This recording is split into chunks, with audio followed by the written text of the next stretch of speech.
Hello, Steve Art, Triple 89 for Steve Arts 89. I was just looking at the new Star Trek comics coming out from IDW, and they're a bit worrying.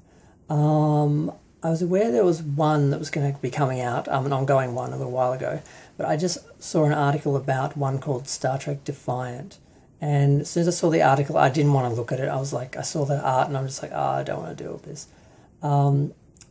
Defiant is going to debut in March 2023.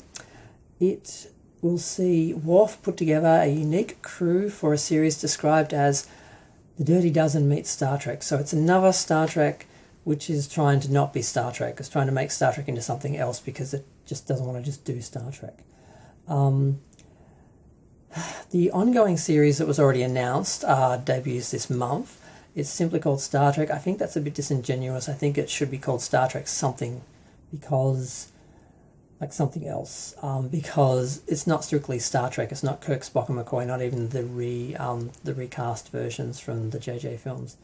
So it's really not strictly Star Trek. It's Star Trek something else. So yeah, it's a post-Nemesis story which sees Benjamin Sisko returning from the Bajoran wormhole on a mission to save the gods.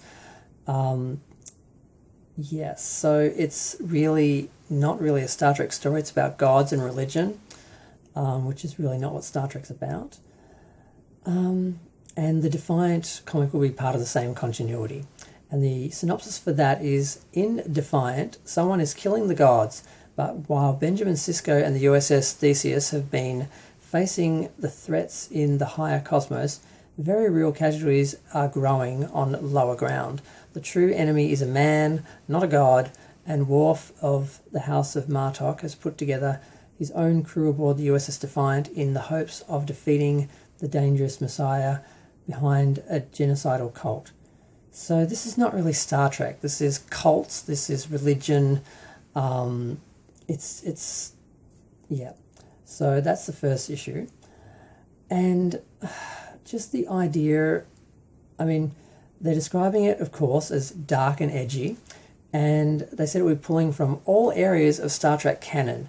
These people don't know what Star Trek canon is. And it's going to feature B'Elanna Torres, Lore, Ro Laren, and Spock as part of this crew. Now,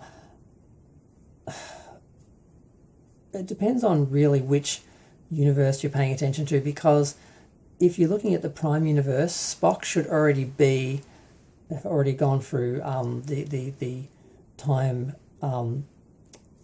incursion. If this is the original canon universe, then he would still be in the universe. But they're supposed to be the same, but they're different. So it doesn't really make sense that Spock is in this, but he is. Yeah. Okay. Defiant is helmed by two well-known comic veterans. It's been written by Chris Cantwell, who wrote Iron Man and Star Wars Obi-Wan, and the art is being done by Angel Unzeta, I'm not sure that's how you say their name, who did Star Wars Poe, Dameron, and The Flash. Now, they say in this that, I think it's the artist talking here, but I'm not sure, it could be the writer. Ever since they were a kid and their Star Trek took them to conventions, they wanted to do a Star Trek comic. And they were just really excited to be asked.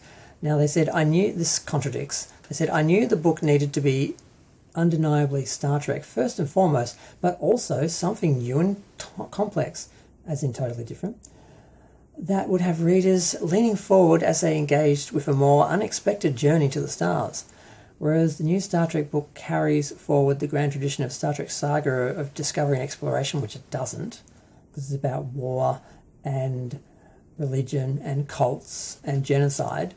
Defiant immediately sets out to break the rules of the Federation and go on a fugitive run from Starfleet, with a cast of Star Trek's best iconoclastic heroes and ne'er-do-wells, each of them straddling worlds in their identities and calibrations in their moral compasses as they embark on a high-stakes galactic manhunt. The Prime Directive be damned.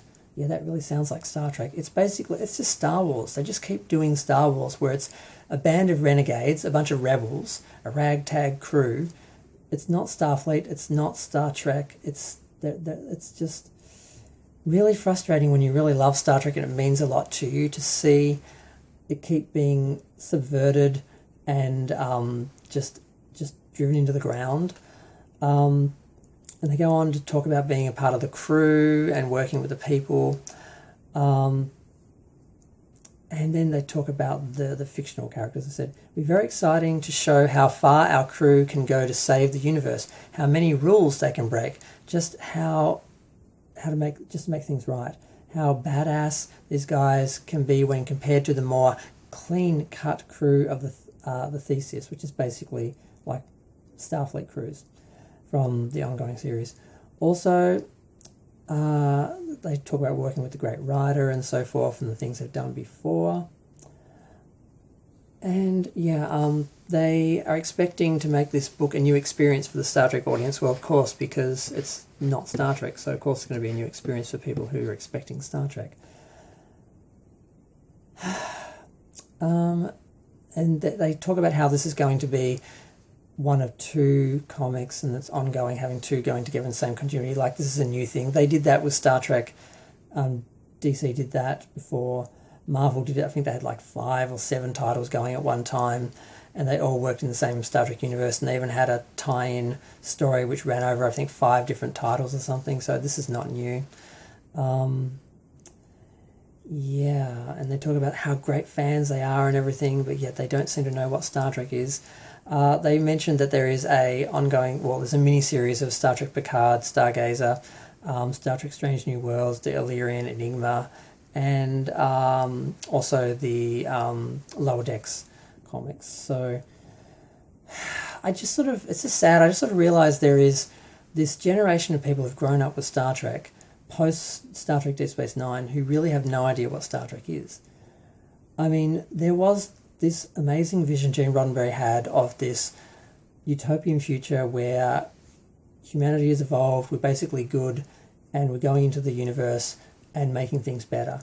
But that was too optimistic for some people who were cynical, and they had to subvert that, most notably Stephen Ivan Bear from Deep Space Nine, which he designed as, or tried to make into, the anti-Star Trek. And it's all about basically saying, with Section 31 and so forth, saying that this vision that Gene gave us is unsustainable, and in order to prop that up so people like Picard can give big, pretty speeches, we have to have the real people down, the MAGA people, the pro-war, pro-religion people, all those sort of conspiracy theorist people. We have to have all those people working in the background, like the CIA, like Section 31, the way that's designed. All these people have to exist to prop up, the image of the Federation, because it's this unsustainable, unrealistic, idea.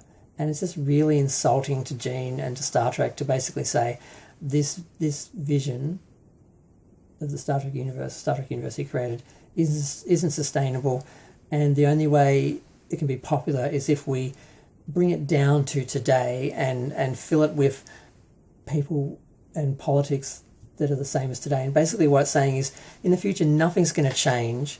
We're going to have this big front of how we've evolved and how we're better and everything, but really it's all the same dirty politics and negativity and war and infighting and all that. That's really, what Star Trek is and what the future is. Basically, nothing's going to get better in the future. We're going to have the same problems, and that's what we've seen in the new Trek shows with the way they exploit machines and second-class citizens and immigration, ignoring the Romulans, all this sort of stuff. Basically, the Federation is the enemy. They're just like today. They're like the patriarchy, the Brexit, the Trump governments, and they've pulled all our mess from today and put it all on Gene's Star Trek and Starfleet so that the general audience can identify with it.